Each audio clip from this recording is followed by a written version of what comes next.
Hello, Namaskar, Vanakkam. My name is Sudhir Sahasranaman and you're watching CBSE with Sudhir. Let's get started with Chapter 7, the Gupta Era of your Social Science Class 7 NCERT textbook, Exploring Society. This is again an important period and is taking forward what we studied in the last two chapters of history, the rise of empires, and before that, the first chapter of history, in which we talked about new states and new cities.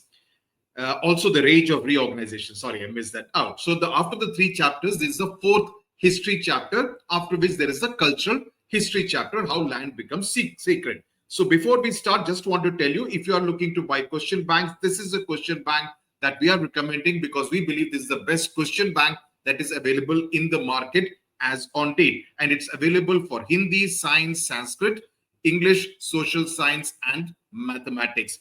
If you are looking to buy it on Amazon, the link is in the description box. If you are looking to buy it on oswaldbooks.com, don't forget to use the coupon code Sudhir10 because then you will get some additional discount on it as well.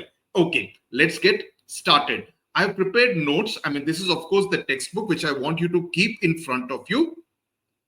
And we won't kind of talk either udhar ki baatein. We will talk straight about stuff that is relevant to you for this examination and for the final examination. So we start with this particular quote, which is by Kalidasa in Raghuvansham, if considered an epic. Neither force nor mere diplomacy can eliminate evil, nor is righteousness upheld by flattery alone, right? So flattery is not the most important thing. It is wisdom and knowledge that truly strengthen a kingdom. That is the need to be wise, the need to be knowledgeable. That is what adds to the strength of a kingdom, not just by indulging in luxuries. Let me just explain to you further with the help of these notes. So basically, why is Gupta era so important and why this is a separate chapter in your textbook? That's because it is considered a classical age in Indian history. Now, this is important and it can come as a question also. Why is it considered a classical age? And by the end of this explanation videos, the two explanation videos that we will do, you will understand why it is called so.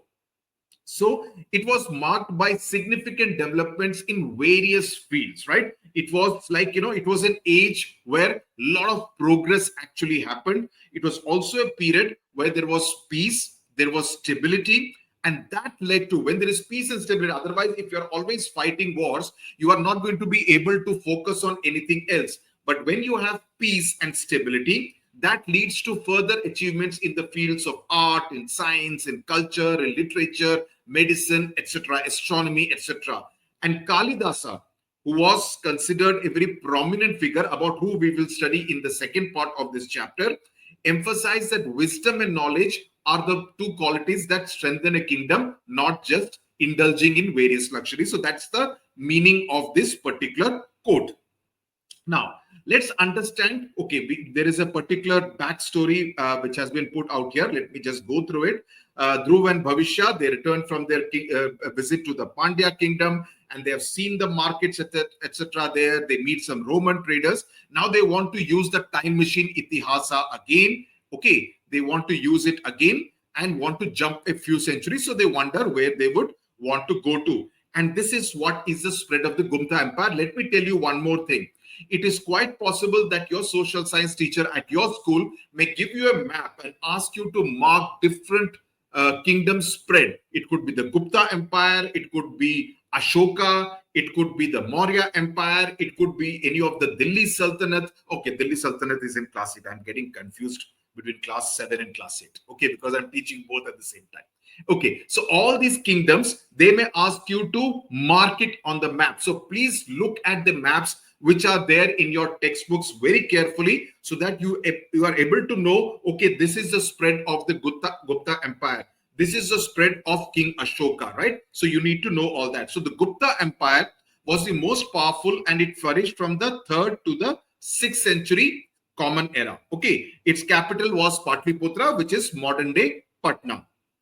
Along with the Guptas, we will also learn about 3 other kingdoms. The second one is Kamarupa kingdom, which is modern day Assam. That's where it used to rule. Then there was the Vakatakas, who used to rule in the central part of the Indian subcontinent, and its capital was in modern day Nagpur, near modern day Nagpur, in a place. I will just remove this so that you know. Nandi Vardhana is where the capital was. Okay. The final one was the Pallava kingdom, whose capital was in modern day Kanchipuram. Kanchipuram is south of Chennai, just a few kilometers. Few kilometers means, I mean, a few 100 kilometers from Chennai. I've spent a lot of time in Kanchipuram, almost 20 years back. The Pallavas were the ones who were ruling there after the Satvana dynasty. So these are the other three kingdoms also about who we will study. But mainly this particular chapter is about the Gupta Empire. Why is it kind of creating this? Okay, so Bhavisha is kind of this thing. How am I going to remember so many kingdoms, etc.? And then they say that let's go to Mehroli in Delhi, okay, where there is the Qutub Minar and the famous iron pillar still stands, and they go there. So this is the iron pillar on which there are all these kind of inscriptions. So the iron pillar is 1600 years old and it still stands tall, and it is a testament. Testament means it is proof of the kind of metallurgical skills that were prevalent at that time itself. Okay, that it is proof of the kind of metallurgical skills. I'm going to tell you about this. I've already taught you about this in the science chapter. Okay, so it's 1600 years old and it is still not rusting. How amazing is that, right? And that's what they find very amazing about the iron pillar. So the tour guide tells them that this is a pillar which weighs 6 tons in weight. It was erected during the reign of Chandragupta II, who was of the Gupta dynasty, actually the third major ruler of the Gupta dynasty. This iron pillar was first installed in the Udaygiri caves in modern day Madhya Pradesh, and then it was brought to Delhi and it was put as part of the Qutub complex. It is dedicated to Lord Mahavishnu and it celebrates the achievements of Chandragupta II. So that's how this thing. Now let me just okay, we will finish this off and then I will do a revision. Now you see, whenever you leave something out in the rain, right, it gets rusted, right? Especially if it is made of iron. But this particular iron pillar is out in the open in the Qutub complex. Heat, rain, moisture, winter, anything, but it has not rusted, right? And that's because of a unique thin layer created by a special iron used, and oxygen from the air forms on the surface of the iron, and that protects it from corrosion. It does not rust. So let me just show you this fascinating thing. If you get a question, how will you write an answer? See, my job is to ensure that you enjoy, understand, and able to answer also. Enjoy, understand, and answer. EUA. Okay, so that's what you need to do. So it is a fascinating example of ancient Indian metallurgical skill. What really happens, because the pillar is made of almost pure wrought iron with very little sulfur and manganese, which usually make iron rust easily. A thin layer of iron hydrogen phosphate formed naturally on its surface. This acts as a protective barrier against moisture and oxygen. This is the kind of answer that you should write in your examination. So then the question obviously arises, how is it was put there in Udaygiri caves in Madhya Pradesh, right? How was it and why was it brought to Delhi? So the iron pillar, interestingly, is older than the Qutub Minar by almost 800 years, right? The difference between the age of the Qutub Minar and the iron pillar is 800 years, right? The iron pillar was already 800 years old when the Qutub Minar was constructed. So it was brought to the Qutub complex from Udaygiri in Madhya Pradesh, and it carries inscriptions believed to be about Chandragupta II. Okay, so now let's go back to the notes. So then let's now try to understand who really were the Guptas. So the Guptas dynasty emerged first as regional rulers in a region near present-day Uttar Pradesh. If you look at India's map, you'll be able to correlate what area we are talking about, what region are we referring to. They rose to prominence and established a very powerful empire. Their capital was what I told you, Patliputra, which is present-day Patna. The city, Patliputra, was already the capital during the Maurya Empire, and the Guptas, because they realized this is a very prosperous city, so let's continue to have it as the capital of the Gupta Empire. Also because it was located close to the Ganga river, and always cities came up near prominent rivers. What was the time period? The Gupta, see, with my notes, you will find it very easy to understand. In the book, it can hit you like a mass of information. So next we come to the time period. The Gupta, please keep noting it down. Okay. Gupta Empire flourished from the 3rd to the 6th century Common Era. Now let's understand the background. See, what really happened was that the Kushana Empire in the north and the northwest of the subcontinent, they began to weaken, and that led to the emergence of the Gupta Empire. So the Gupta Empire came after the Kushana Empire. This is something which you need to remember. Okay. Now, who were the key figures of the Gupta dynasty? Let me show you this particular illustration, which will make you understand the 3 Guptas that we need to specifically remember. And there is one more Gupta about who we will study in the second video, that is Prabhavati, the Queen Prabhavati. But these are the 3 main Guptas. The first was Chandragupta I, who was the founder of the Gupta Empire. He took on the title of the Maharaja Dhiraja. Okay, that is the person on the extreme left. His son was Samudragupta. He was known as the Napoleon of India because he was known for his army and military conquest. But at the same time, he also promoted art, culture, and literature. His son, that is the grandson of the first Chandragupta, was Chandragupta II, who expanded the empire and led the Gupta Golden Age. So these 3 Guptas you need to know. I've now introduced you. Now I'll tell you more details about it. So Gupta I, he was the grandfather of Chandragupta II. He is not the same as Chandragupta Maurya. So Chandragupta Maurya, Chandragupta I, Chandragupta II are 3 different people. Chandragupta Maurya is of the Maurya dynasty. Chandragupta I and Chandragupta II are grandfather, grandson who belong to the Gupta Empire, right? So there is a difference of almost 600 years between them. So please keep remembering these small facts. Now, Chandragupta I, he played a crucial role in the early expansion of the Gupta Empire. He is remembered for his coins and strategic alliances which helped consolidate power, and he laid the foundations of a strong empire. The gold coins from his reign feature him with his queen, Kumara Devi, and a seated goddess Lakshmi on the reverse side. If you see your textbook, you will be able to see these things. All this one. The gold coin, the first one is Chandragupta with his queen, and the second one is of goddess Lakshmi seated on the lotus. Okay. His son was Samudragupta, okay, who, as I said, was known as the Napoleon. His achievements are praised in a book called, in the pillar inscription called Prayaga Prashasti, which is a pillar inscription in Prayagraj, which is the old new name for Allahabad. And it was written by his court poet Harisena, right? Because kings basically, in order to kind of, talk about their own achievements, they used to get it inscribed on different pillars so that they will stay. And because they are there, we are able to understand what really happened during the Gupta era, thanks to those inscriptions. His ambition was to be the Dharani Bandha, that is to unify the earth, which is why he was known as the Napoleon, because he wanted to unify the earth, bring it all under his rule. Samudragupta. Samudra means ocean. He fought many wars, defeating numerous kings and expanding his empire. Many defeated kings were reinstated, and they said that, okay, you will offer us a tribute, but you can rule on behalf of Samudragupta, right? He supported art, culture, learning, and trade, contributing to the wealth and success of the kingdom. He is depicted as a Veena player. Again, it is there on one of the coins you can see out here. He is shown as a, this is the Harisena inscription on the pillar. And here you can see he's playing the Veena, the left-hand side inscription.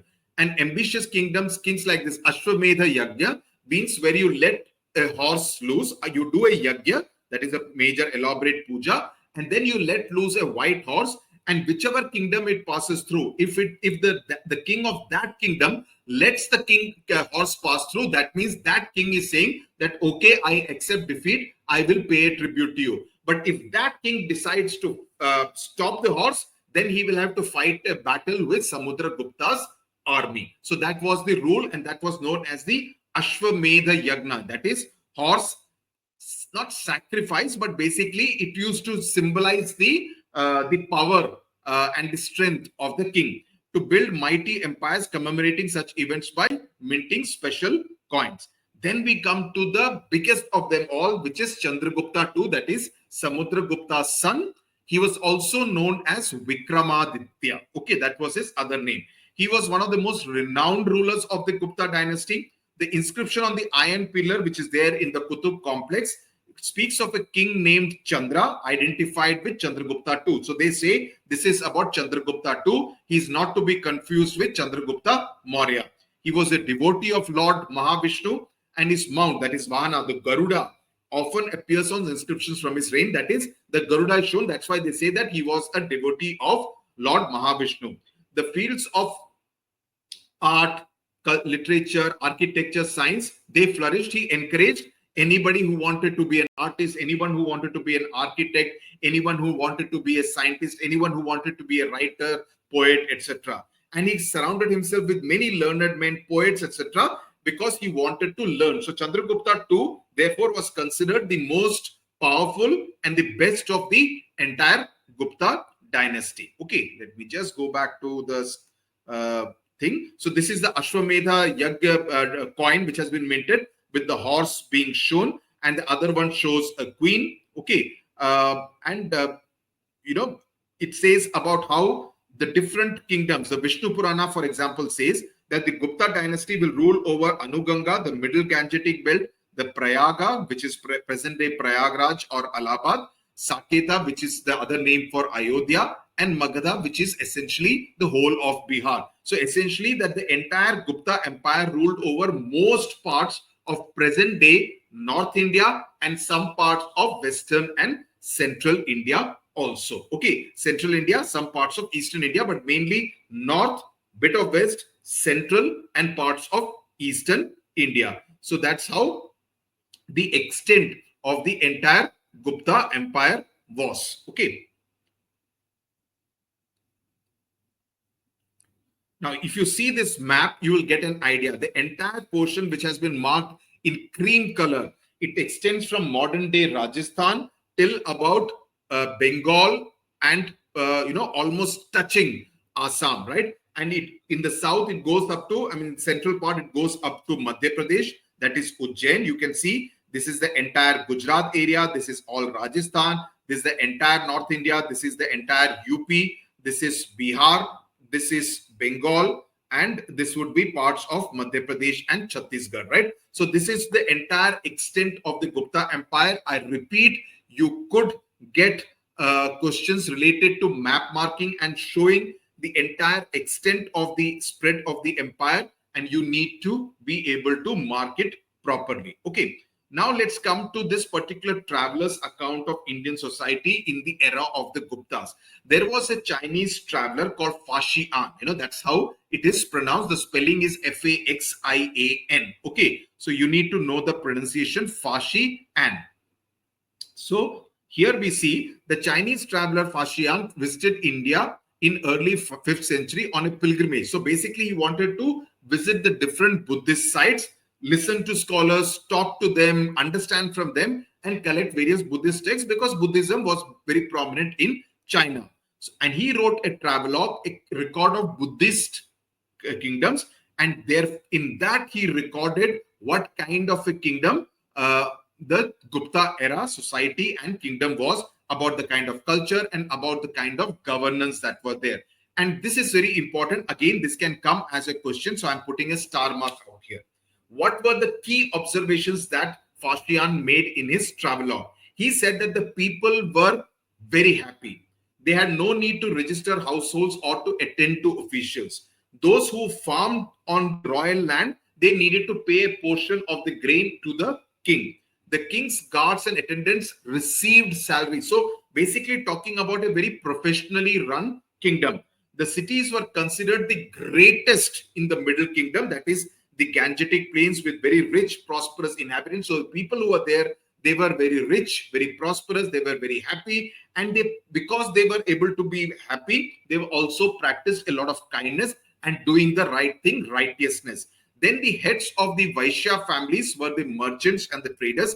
They established houses in which they would give things for charity. They would distribute medicines. They would care for the people who were sick, who were orphans or who were poor. Doctors provided treatment. Cities had many wealthy Vaishya leaders, elders, and foreign merchants who lived in very beautiful homes. So all these 5-6 points, please make a note of it so that you can write it properly in point form in history, social science papers. don't try to write it in big paragraphs. Try to write it in 1, 2, 3, 4 points. It just makes it easy for your teacher to check and say that, okay, this student has written 3 points, so he should get the 3 marks. Right? So now the important thing is that while valuable, such historical events reflect the writer. See, it's obviously also Faxian's perspective, what he saw, what he understood, and what he wrote, right? At the same time, he also wrote about certain negative things, that everything was not okay. He said that the outcasts, that is today's at that time considered untouchables, etc., people who were considered outcasts, they were known as the Chandalas. They were regarded as too low for the entire caste system which was followed, and therefore they were made to live outside the limits of the city. So there were certain kind of people, because of their birth, because of their profession, they were made to live outside the city. And historians stress the need to assess multiple sources and interpretations before drawing conclusions. So this was the Varna system that was followed in India at that time. So this is what is written, but I have put it down as points, so you will find it easier to understand and to be able to recollect and write your answer. Okay. So it also says that, while we should, outcast is somebody who has been rejected from a social or cultural group, in this case, a category of people considered socially too low to be part of the Varna system, right? So that's what was happening, and that was considered a negative, and Faxian has noted it down. But excerpts from this thing, but only reflect but they also say that, the NCERT textbook is saying that it is his perspective. However, you need to understand that a group of historians may examine the same source and draw varied interpretations. So it is a fact which has been recorded in his textbook, and therefore we need to take note of it. With this, what I'm going to do is to pause video number 1.